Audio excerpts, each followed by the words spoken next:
So finally, the most awaited assistant flow copilot CBT-1 కీ అయితే వచ్చేసిందండి. సో చాలామంది రైల్వే ఆస్పిరెంట్స్కి ALP అనేది ఒక డ్రీమ్ జాబ్.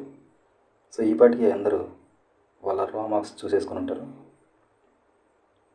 ఈ రా మార్క్స్ చూసిన దగ్గర నుంచి వాళ్ళ మైండ్లో తిరిగి ఒకటే క్వశ్చన్, నాకు వచ్చిన మార్క్స్తో నేను CBT-2 క్వాలిఫై అవ్వగలనా, నా మార్క్స్ సేఫా కాదా, అదని తెలుసుకున్నాను.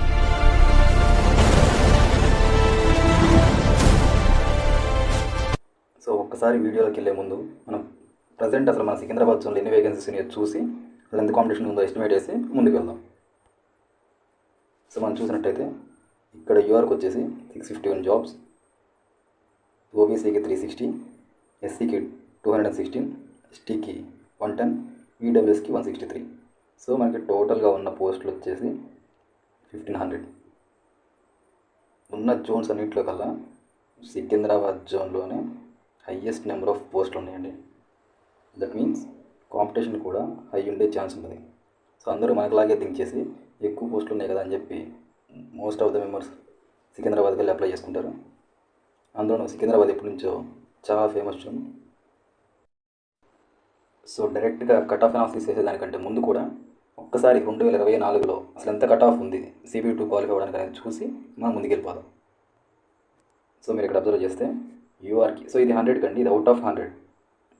మన ఎగ్జామ్ యాక్చువల్లీ మనం 75కి మాత్రమే రాస్తాం. బట్ మనకి కట్ ఆఫ్ తీసేటప్పుడు 100కి రౌండ్ ఆఫ్ చేసుకుంటాడు. సో ఈ మార్క్స్ అన్నీ కూడా 100కి మాత్రమే, 75కి కాదు. సో ఇవన్నీ 100కి రౌండ్ ఆఫ్ చేసి తీసిన కట్ ఆఫ్లన్నీ మనం బాగా అబ్జర్వ్ చేస్తే యూఆర్కి వచ్చేసి 56.20 100కి, ఎస్సీకి 38.27, ఎస్టీకి 32.32, ఓబీసీకి 43.81, ఈడబ్ల్యూకి 40.09. సో మనం CBT-1 కట్ ఆఫ్ చూస్తే ఇలా ఉన్నాయండి. సో ఇప్పుడు డైరెక్ట్గా మనం మన కట్ ఆఫ్ అనాలిసిస్ వీడియోకి వెళ్ళిపోదాం.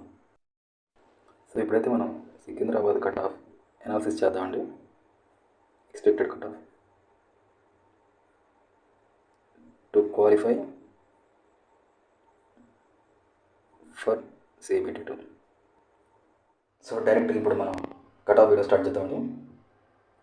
సో ఇక్కడ మనం గమనించినట్టయితే నేను ఇక్కడ మొత్తం కట్ ఆఫ్ అవుట్ ఆఫ్ 75 గురించి చెప్తున్నానండి, 100 కాదు. ఎందుకు అంటే 100కి కన్సిడర్ చేసేటప్పుడు వాళ్ళు చాలా విషయాలు కన్సిడర్ చేస్తారు. ఫస్ట్ వచ్చేసి మీ షిఫ్ట్లో మీ ర్యాంక్ ఎంత, 2 మీ షిఫ్ట్ హార్డ్నెస్ లెవెల్ ఎంత, థర్డ్ పాయింట్ వచ్చేసి మీ షిఫ్ట్లో ఉన్న యావరేజ్ ఎంత, మీ షిఫ్ట్ యొక్క హార్డ్నెస్ ఏంటి, నువ్వు పెట్టిన నెగిటివ్స్ ఎన్ని, ఎగ్జామ్లో వచ్చిన రాంగ్ క్వశ్చన్స్ ఎన్ని. సో ఇలాంటివన్నీ బేస్ చేసుకొని మనకి 100కి చేసేటప్పుడు సో ఇలా 5 to 6 ఆస్పెక్ట్స్ తీసుకొని 100కి చేసుకుంటారు. బట్ మనం మాత్రం ప్రజెంట్ 75కి మాట్లాడుకుందాం. సో చేసుకోవాలన్నమాట. ఈ 75 మ్యాథ్స్లో మనం డిస్కస్ చేసుకుంటే సో యూఆర్కి తక్కువ 45+ ఉన్నారండి 20బస్లో. ఓబీసీకి వచ్చేసరికి 38 to 40 అనేసి స్కోర్ అయిపోతుంది. ఈడబ్ల్యూఎస్కి వచ్చేసి 34 to 37. మీరు కానీ రా మార్క్స్లో ఉన్నారంటే 75కి మీరు ఇంచాక CBT-2కి చదివేసుకోవచ్చు, మీ ప్రిపరేషన్ స్టార్ట్ చేసేయచ్చు. ఎస్సీకి 30 to 35 ఉంటుంది, ఎస్టీకి వచ్చేసి 30 నుంచి 33 ఉంటుంది.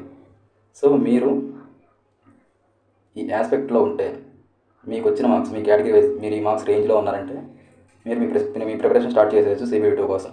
సో ఫైనల్గా మీరు ఎదురు చూస్తున్న నా స్కోర్ కార్డ్ కూడా నేను మీకు చూపిస్తాను. ఇది ప్రీవియస్ 2024 అండి.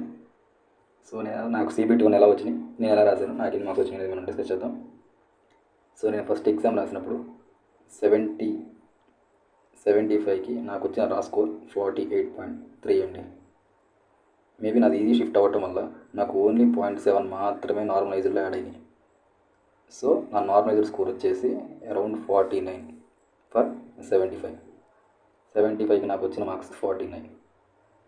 సో నాకు అది 100కి రౌండ్ ఆఫ్ చేసినప్పుడు నాకు 100కి వచ్చిన మార్క్స్ వచ్చేసి 72.27. ఇవి నాకు 100కి వచ్చిన మార్క్స్ అండి. సో నా CBT-1 నేను యూఆర్లో క్లియర్ చేశాను. సో ఇదండి ఈ వీడియో కింద. So thanks for watching. Please like, share and subscribe. So we'll meet in the next video. Thank you.